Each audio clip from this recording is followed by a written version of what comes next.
Olá, gente peregrina. Olá, gente membrezina. Gênesis 9, 7. E uma pulga atrás da orelha.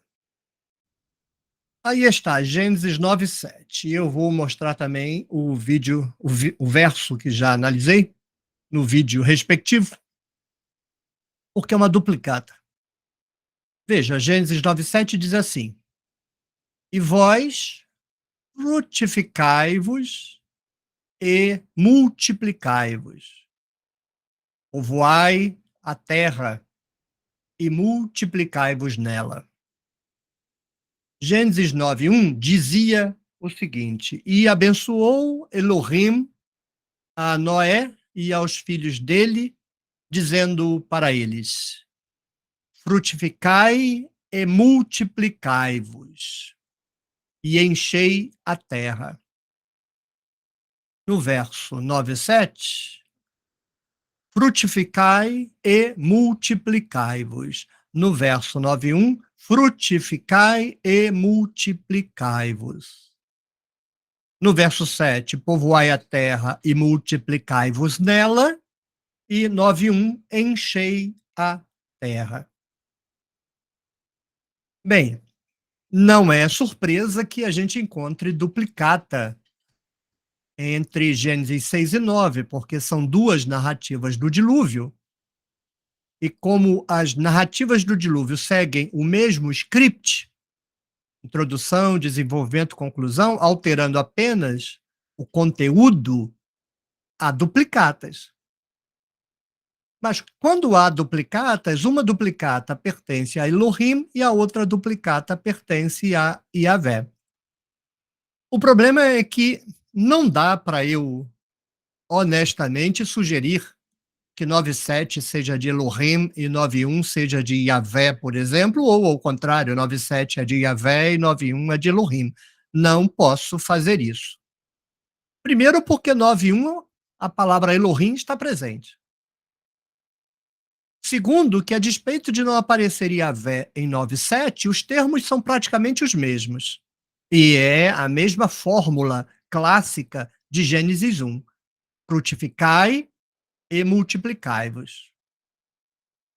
Além disso, tudo indica que a narrativa de Yahvé terminou com a declaração do Yahvé, que acabou de tomar um Lexotan de fumaça de churrasco de bicho puro incinerado, que não tornaria a mandar as águas do dilúvio, mas enquanto houvesse Judá, haveria verão, inverno, noite, dia, colheita, semeadura, frio e calor. Ali termina a narrativa. Não faz sentido que aparecesse um texto de Yahvé e com termos de Gênesis 1. Então, não arriscarei dizer que 9:7 é de Yahvé. Então, temos duas alternativas.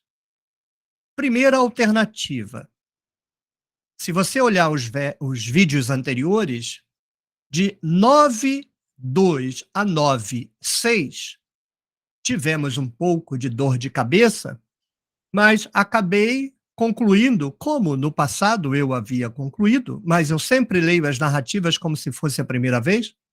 Não importa que eu já tenha dito algo no passado, não me importa.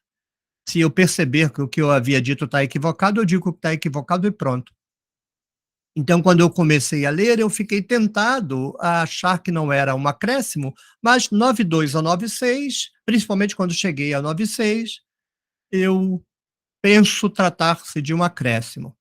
E é um acréscimo longo, verso 2, verso 3, verso 4, verso 5, verso 6. 6 versos. Então, como o redator enfiou 5 versículos no início do epílogo da narrativa de Elohim, será se o próprio redator não fez uma repetição de 9:1 para poder retornar o fio da meada, o encadeamento narrativo, discursivo? Ele vinha dizendo uma coisa e interrompeu falando de sangue. Então, como o desenvolvimento não pressupõe discussão de sangue, o redator pode ter querido repetir a parte onde ele encerrou a transcrição do texto de Elohim para poder retornar ao fio da meada. Faz sentido? Para mim faz sentido. Estou apenas dando como alternativa. Então, 9.1 ele está, o redator, transcrevendo a narrativa de Elohim, aí ele interrompe a transcrição e enfia a discussão sobre sangue, que se desenvolve por 5 versos, e quando ele retornar à narrativa de Elohim, não se vai discutir sangue, vai falar da aliança. Então, a aliança não combina com sangue, então penso que o narrador repete com suas próprias palavras o texto de 9.1 em 9.7 para poder continuar o desenvolvimento narrativo. Uma hipótese, e se eu tivesse que decidir hoje a prova de ingresso fosse agora, eu arriscaria essa hipótese, me parece bastante explicativa.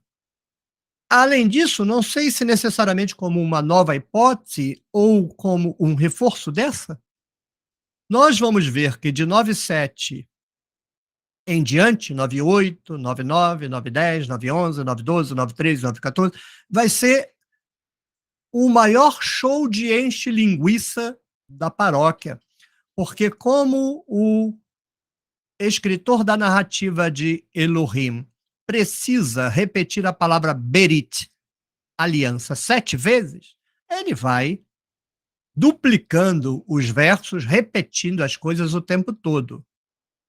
Então, mais uma repetição, menos uma repetição, não faria diferença nenhuma. Mas eu prefiro ficar com essa explicação. 9.1 pertence ao texto de Elohim, 9.2, 9.3, 9.4, 9.5, 9.6 são acréscimos do redator. Ele percebe que esse acréscimo faz perder o fio narrativo, o fio condutivo da narrativa de Elohim.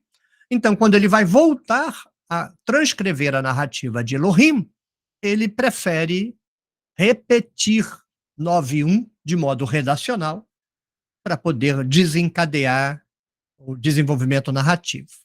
É isso que eu penso. Por isso temos uma duplicata, mas é uma duplicata do redator. O próprio redator fez a duplicata para poder inserir dentro de uma espécie de parêntese a discussão sobre o sangue, sem interromper o fluxo narrativo do texto do dilúvio. Não sei se é a melhor explicação, mas me agrada e, por enquanto, me satisfaz. E então, faz sentido para você? Se faz sentido, bom. Se não faz sentido, deixe sua observação no comentário. Não esqueça de curtir o vídeo. Se achar conveniente, compartilhe o vídeo. Ajude-me na divulgação deste trabalho. Torne-se também membro do Clube de Membros da Tenda do Necromante. Apoie a Tenda do Necromante.